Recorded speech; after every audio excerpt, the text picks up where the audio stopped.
Friends, welcome to Shraddhya sisters. So ഇന്നൊരു cooking വ്ളോഗാണ്. We are going to make a sweet. ആരും പേടിക്കേണ്ട, നമ്മളല്ല, രജിയേച്ചിയാണ് സ്വീറ്റ് ഉണ്ടാക്കാൻ പോകുന്നത്. So welcome you all to രജിയേച്ചീസ് കിച്ചൺ. ഇൻട്രൊഡ്യൂസിങ് രജിയേച്ചി. ഹായ് പറ. സ്വീറ്റ് എന്താണെന്നല്ലേ, നമ്മൾ ലഡുവാണ് ഉണ്ടാക്കാൻ പോകുന്നത്. എല്ലാവർക്കും ഇഷ്ടമുള്ള ലഡു. സോ ലഡുവിന് ആവശ്യമായിട്ടുള്ള കടലമാവ് എടുത്തിട്ടുണ്ട്. നമ്മൾ ആക്ച്വലി 2 ഗ്ലാസ് കടലമാവാണ് എടുത്തിട്ടുള്ളത്. പിന്നെ അതിലേക്ക് കുറച്ച് ബേക്കിംഗ് സോഡ, പിന്നെ പിഞ്ച് ഓഫ് സോൾട്ട്. കഴിഞ്ഞു ഗൈസ്, ഇൻഗ്രീഡിയൻസ് കഴിഞ്ഞു. It's so simple. അങ്ങനെ ലംസൊക്കെ റിമൂവ് ചെയ്യാൻ വേണ്ടിയിട്ട് അത് നന്നായിട്ട് സ്റ്റിർ ചെയ്ത് കൊടുക്കുന്നുണ്ട്. ഇനി അതിലേക്ക് അല്പം വെള്ളം ഒഴിച്ച് നമ്മൾ ഒന്നുകൂടി സ്റ്റിർ ചെയ്യുകയാണ്.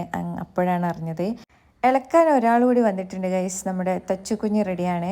സോ അവളും ഇളക്കിക്കൊണ്ടിരിക്കുകയാണ്. ലാസ്റ്റ് രജിയേച്ചിയും തച്ചും കൂടി ഒരു കോമ്പറ്റീറ്റീവ് ഇളക്കലാണ് നമുക്കിവിടെ കാണാൻ പറ്റുന്നത്. അങ്ങനെ നമ്മൾ ഈ ഒരു കൺസിസ്റ്റൻസിയിലേക്ക് ബാറ്റർ റെഡിയാക്കിയിട്ടുണ്ട്.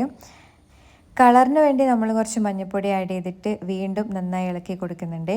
ഇനി ഒരു ചട്ടി ചൂടാക്കി അതിലേക്ക് എണ്ണ ഒഴിച്ചു കൊടുക്കുന്നുണ്ട്. സൺഫ്ലവർ ഓയിൽ ഓർ പാം ഓയിലാണ് യൂസ് ചെയ്യാൻ പറഞ്ഞത് രജിയേച്ചി. Avoid coconut oil, because coconut ഓയിലിൻ്റെ ആ ഒരു സ്മെല്ല് ഉണ്ടാവുമെന്നാണ് പറഞ്ഞത്. സോ നമ്മുടെ തച്ചു സൈഡിൽ നിന്ന് വീണ്ടും ഇളക്കിക്കൊണ്ടിരിക്കുകയാണ്. അങ്ങനെ ഇതാണ് ഗൈസ് ലഡുവിൻ്റെ ബൂന്തി. സോ ഈ ബൂന്തി എങ്ങനെയാണ് ഉണ്ടാക്കിയതെന്ന് നമുക്ക് പറയാം. നമുക്ക് നമ്മുടെ വ്ളോഗർ തച്ചുനെ കണ്ടാലോ. വ്ളോഗർ തച്ചു എക്സൈറ്റഡ് ആണ്. സോ നമുക്ക് ബൂന്തി എങ്ങനെ ഉണ്ടാക്കിയതെന്ന് കാണാം. നമ്മൾ ഫസ്റ്റ് ഈ ഒരു ഹോൾസുള്ള ഈ തവി എടുത്തിട്ട് ബാറ്റർ അതിലേക്ക് പോർ ചെയ്യുന്നുണ്ട്.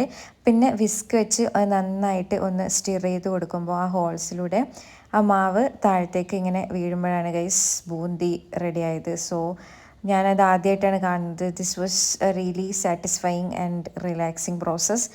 അങ്ങനെ നമ്മുടെ ബൂന്തി റെഡി ആയിക്കൊണ്ടിരിക്കുന്നുണ്ട്. ഇളക്കാൻ തച്ചുവാണ് വന്നിട്ടുള്ളതെങ്കിൽ ബൂന്തി റെഡിയാക്കാൻ നമുക്ക് തനൂനെയാണ് കിട്ടിയിട്ടുള്ളത്. സോ അത് റെഡി ആയിട്ടുണ്ട്. അത് കുറച്ചുകൂടി ആ ഒരു സൈസ് പെർഫെക്റ്റ് ആവാൻ നമ്മളൊന്ന് ഗ്രൈൻഡ് ചെയ്തെടുത്തിട്ടുണ്ട്. ഇനി നമ്മൾ ഷുഗർ സിറപ്പാണ് ഉണ്ടാക്കുന്നത്. ഷുഗർ, പിന്നെ കാടമം, ഗ്രാമ്പൂ, ഇത് മൂന്നും മിക്സ് ചെയ്തിട്ട് അത് വാട്ടറിലേക്ക് ഇട്ട് പിന്നെ 2 സ്പൂൺ ഗീ കൂടി ആഡ് ചെയ്തിട്ടുണ്ട്. And the whole sugar syrup നമ്മൾ ബൂന്തിയിലേക്ക് ഒഴിച്ചു. ഗൈസ്, നമ്മളിതൊരു ഹാഫ് ആൻ അവർ റെസ്റ്റ് ചെയ്യാൻ വെച്ചിട്ടുണ്ട്. സോ ആ ഷുഗർ സിറപ്പ് ഫുള്ളായിട്ട് ആ ബൂന്തി അബ്സോർബ് ചെയ്യുന്നതാണ് രജിയേച്ചി പറഞ്ഞത്. ഒന്ന് തവി വെച്ചിട്ട് ഇളക്കി കൊടുത്തിട്ടുണ്ട്. സോ ഗീൻ്റെ സ്മെല്ല് അടിച്ചിട്ട് എല്ലാവരും വന്ന് നോക്കിയിട്ടുണ്ട്. സോ ഇതാണ് നമ്മൾ ലച്ചമ്മ മുന്നേ ഓൾറെഡി ലഡു ഉണ്ടാക്കിയിട്ടുണ്ട്. സോ ഇത് എല്ലാവരും രജിയേച്ചിന, വി ബിലീവ് ഇൻ രജിയേച്ചി. അങ്ങനെ അത് രജിയേച്ചി പറഞ്ഞ പോലെ തന്നെ നല്ല രീതിയിൽ അബ്സോർബ് ആയിട്ടുണ്ട്. അങ്ങനെ ഇത് പെട്ടെന്ന് തന്നെ റൗണ്ടാക്കാൻ വേണ്ടി കുറേ ആൾക്കാർ അസംബിൾ ആയിട്ടുണ്ട് ഗൈസ്. ഹൃദു വന്നു, തച്ചു വന്നു, തനു വന്ന് എല്ലാവരും റൗണ്ടാക്കാനുള്ള മത്സരത്തിലാണ് ഗൈസ്. നമ്മുടെ കയ്യിൽ റേസിൻസ് ഉണ്ടായിട്ടില്ല. സോ നമ്മൾ പംകിൻ സീഡാണ് യൂസ് ചെയ്തിട്ടുള്ളത്. ലഡു ആക്കുന്നതിൻ്റെ ഇടയിൽ തന്നെ പംകിൻ സീഡും പിന്നെ കുറേ ലഡും നമ്മൾ വായിലേക്ക് പോയിട്ടുണ്ട്. അങ്ങനെ 1 ലഡുവായി ഗൈസ്, 2 ലഡുവായി, 3 ലഡുവായി, കുറേ ലഡുവായി ഗൈസ്. ഞാൻ ആദ്യമായിട്ടാണ് ഗൈസ് ലഡു ഉണ്ടാക്കുന്നത് കാണുന്നത്. ഭയങ്കര കോംപ്ലിക്കേറ്റഡ് പ്രോസസ്സ് എന്നാണ് വിചാരിച്ചത്. പക്ഷേ എല്ലാം സിമ്പിളാണ്. എല്ലാവരും ട്രൈ ചെയ്ത് നോക്കുക. നമ്മൾ 2 കപ്പ് കടലമാവിന് അറൗണ്ട് 35 ലഡുസ് ഉണ്ടാക്കിയിട്ടുണ്ട്. So that's the count. Thank you for watching. Bye bye. Love.